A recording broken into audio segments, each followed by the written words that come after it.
Hey, you guys, he doesn't have the bottles. There's the bottles. Come on, over there. So these are our bottle babies here, but a lot of them were triplets, and so the mom only has 2 teats, so we feed them by bottle. But all of the goats in our milking herd are actually raised by their moms in the barn, and we're gonna go take a peek at the moms. And here they are.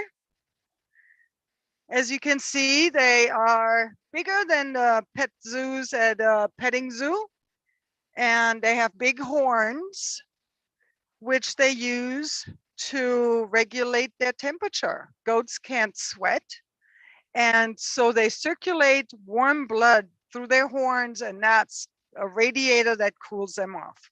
Right here, they are munching on alfalfa that comes from Sauvie Island. And you can see this is nice fluffy stuff, and it's full of protein. It's kind of like a protein bar for goats. But the rest of the day, they're actually out on a pasture and enjoy eating a great variety of plants. Sheep just eat grass mostly, but goats love blackberries, roses, apple trees, um, Scotch broom, poison oak, all sorts of plants that we have no other use for. So they are excellent for that. And I was thinking we would walk around and maybe take a peek at the goats being milked. So one more look at goats snoozing and hanging out. And now we're gonna walk over to the other side to look at them getting milked. There's a few more babies waiting to get a bottle. Some of them don't have any ears.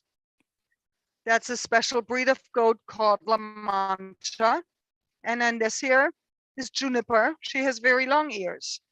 She's a Nubian cross goat. So while we're walking, I have a few questions that students have sent in. And one of the questions is, what kind of goats do you have in the barns? We have American dairy goats, and we have different breeds. There's Alpines, which have upright ears. We have Nubians that have floppy long ears. We have La Mancha that don't have ears. And we actually crossbreed them because just like, you know, a dog that's not a purebred dog is typically healthier, the same applies to goats. So I call them happy mutts.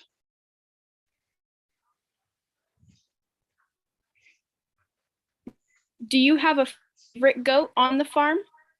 Do I have a what?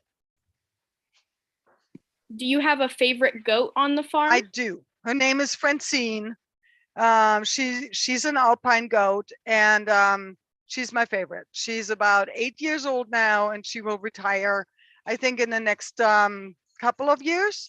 But she is just always sweet. She always does just what I want her to do. And she's just a sweetheart. She'll come up to me anytime I walk in the barn. She'll come up and lean her head on my hip, and I scratch her. So. Oh, you guys putting a new group in? Okay, hurry up. So we're just getting ready to get the new group of goats in. This is Casey here, putting in grain. And Casey's gonna let in a group of goats right now. This is her putting some kelp in, see? And this is the milking parlor. So now Casey is gonna go in the barn and let in a group of goats. They're gonna storm into the milking parlor. Oh, there we go. They're being very good right now. Oh, there's one in the wrong spot.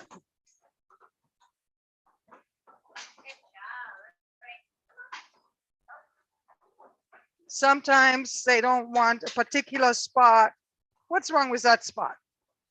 Guys want to switch? I think so. There we go. Goats have a way of getting their way. There we go. I'm going to come on down and we're going to take a look at their rear. So you can see that the udders are really full of milk right there. And we're going to attach them to these kinds of what they're called inflations.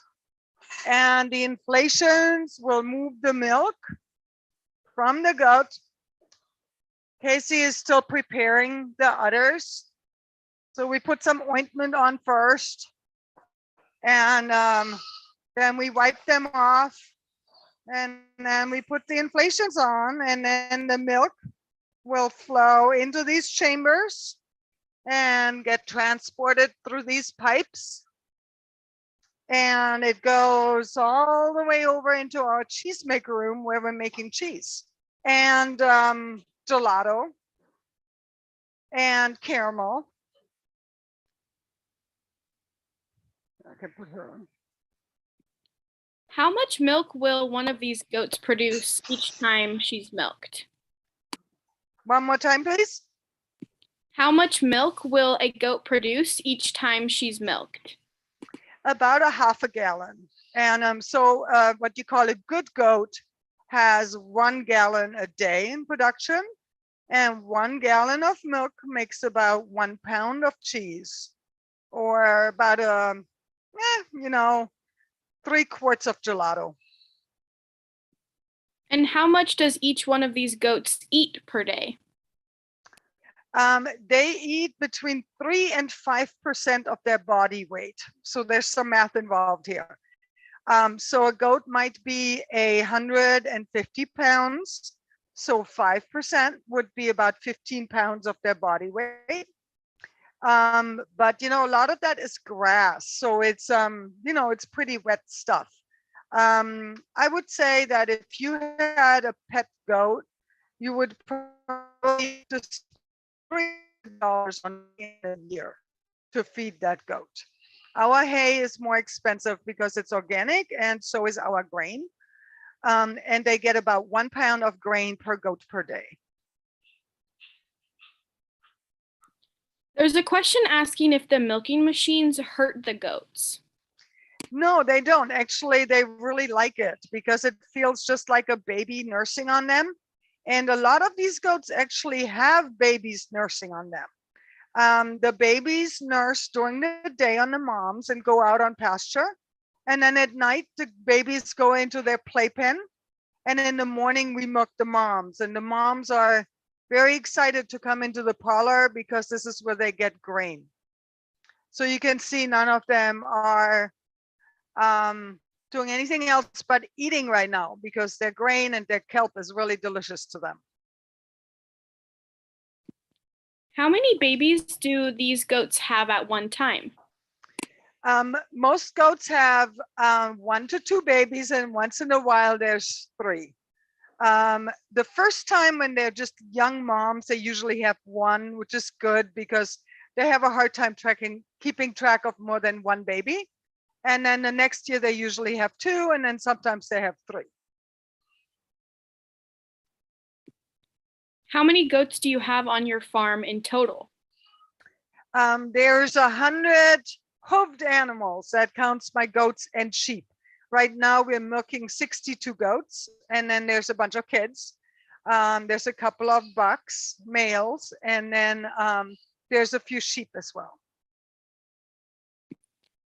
How long does it take for you to milk all of your milking goats? It's about a 3-hour process if you include the feeding and the cleanup. So it's pretty much a full-time job because you have to do it twice a day. We do it in the morning and then we do it again at night. So dairy farmers work very long hours and they work very hard. Do cow's milk and goat's milk taste different, and how? Yes. Goat's milk has some fatty acids, caprinic and caproic acid, that are not present in cow's milk. And goat's milk is very creamy. It's a little bit higher in fat than cow's milk. But if you take goat's milk and you slosh it around in the truck, and you just jostle it about a lot. The little fat droplets in the goat's milk break, and then it has a kind of like a sharp aftertaste. So some people describe it as goaty, but we actually move the milk when you, can you show the pipes up there? See the pipes at the back there? That way? No, that way, that pipe. There's a slope, you can see there's just a really gentle slope to that pipe. And that is how gently the milk flows. And then it flows into the tank in the next room. And from there right into our cheese make vessels. So the milk gets processed right and it never gets trucked around the country. So question? Okay, so let's go and see what we make out of the milk. So I want to point out a couple more things. We're animal welfare approved, which is a program that makes sure that the animals have a really, really good life. And that's really important to us. And then we make a whole bunch of different cheeses. And we also make gelato. And I thought that maybe it would be fun for you guys to try the gelato. So we're going to walk on over there, answer question while we're walking. What are some of the ways that you ensure that your goats are taken care of all the time? We spend a lot of time with them, and we move them to a fresh piece of pasture every day. So we do this thing that we call running the goats, where all of the goats are really excited. They know exactly when it happens, and they wait at the gate, and there'll be like 100 goats. And then we walk or run them. Goats don't like to walk, they like to run. Run them to the new pasture, and then we put them in that new pasture, and they're just, you know, digging in and eating, and they're just like perfectly happy. And then on the way back, after they finish eating, we take them back to the barn. They actually jump and kind of kick their legs up left and right. You can just tell that they're happy.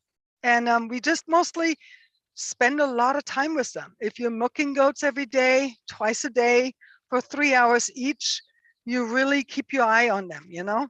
And I think the other thing that's really important to the goats is to take care of their babies. And our goats actually raise their own babies. So that's really, we didn't look at any of them in the barn with their babies, did we? Sorry. But yeah, they take care of their babies, and that's what makes them happy. And here's the cheese. Lots of different kinds of cheeses.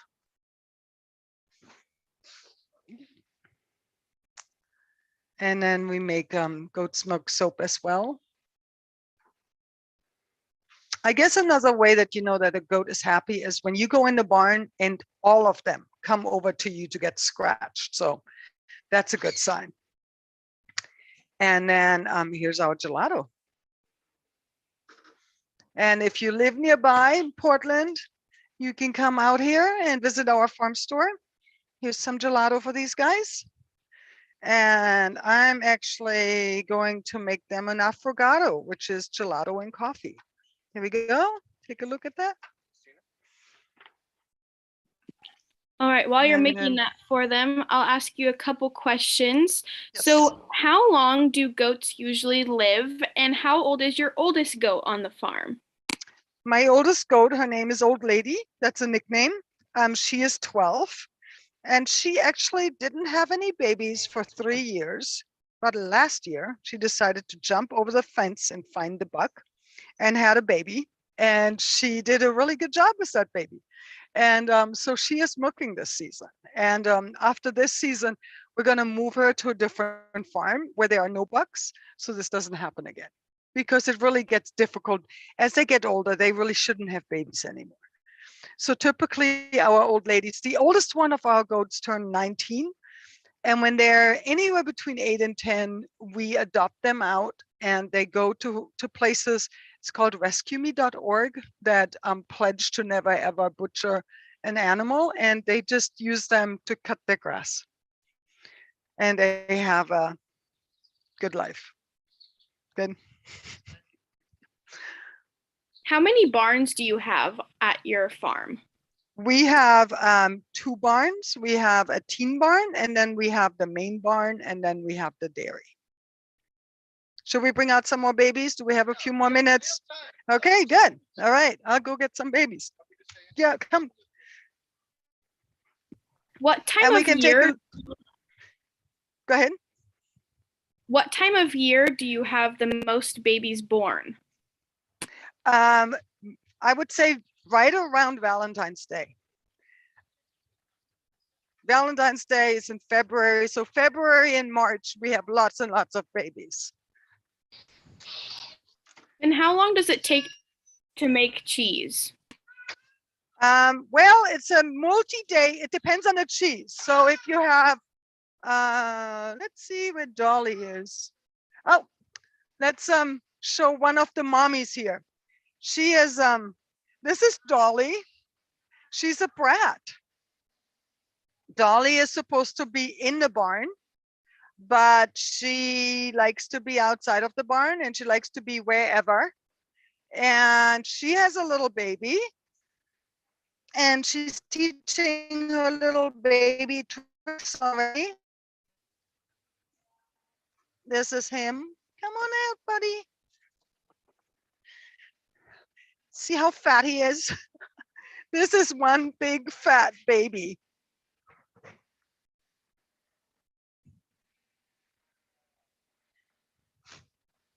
They like to be scratched. And yeah, that's Dolly's baby. And because it's her first baby, she basically just raises him and we don't milk her. So, but it takes about 2 days to make our fastest cheese. Our slowest cheese takes 6 months. Do So all it's of a the really babies long time. do all of the babies stay with their moms while they grow up? They stay with their moms. A lot of the boys we actually find pet homes for. They stay with their moms for 2 weeks. The girls stay with their mom for their whole life. When they're about 3 months old, we usually move them into a teenager barn so that they can have more food, because believe it or not, in a herd of goats, they have a pecking order and the teenagers are at the bottom of the pecking order. So it's nice for the teenagers to have their own pen. And when we move them back from the teenager pen in the fall, when they're all grown up, they actually recognize their moms. And a lot of times when I go in the barn at night, there's whole family groups sitting next to each other, like mothers with their adult daughters and aunties and things like that, which is really nice. I'm gonna, I have a really good video of us running the goats in, so that might help illustrate it. Can we, there we go. So this is what it looks like when we're running the goats.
It looks like we temporarily lost our host, so we're just going to wait a minute or so for them to rejoin here.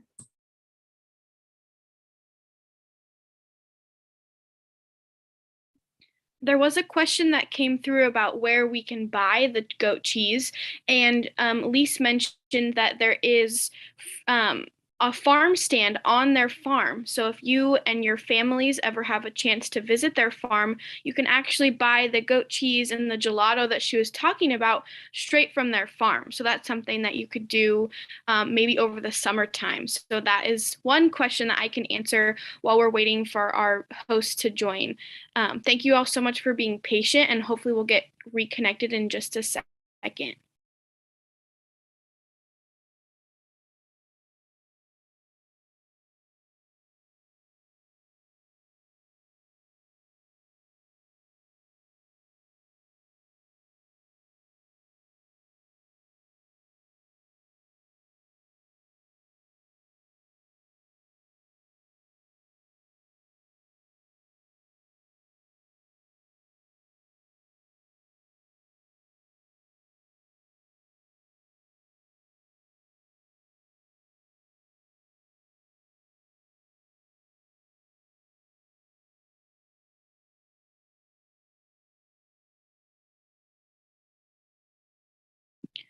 All right, so unfortunately, we have come up at the end of our time. So I just wanted to say thank you to all of our students and teachers for joining us today and for learning about dairy goats. I know that I learned so much from Lise. And so even though they're not on the Zoom call, can we all give everyone a silent round of applause for all of their hard work? And thank you for joining us for today. We hope you all have a great rest of your school day and a great rest of your year. Thank you so much for being here.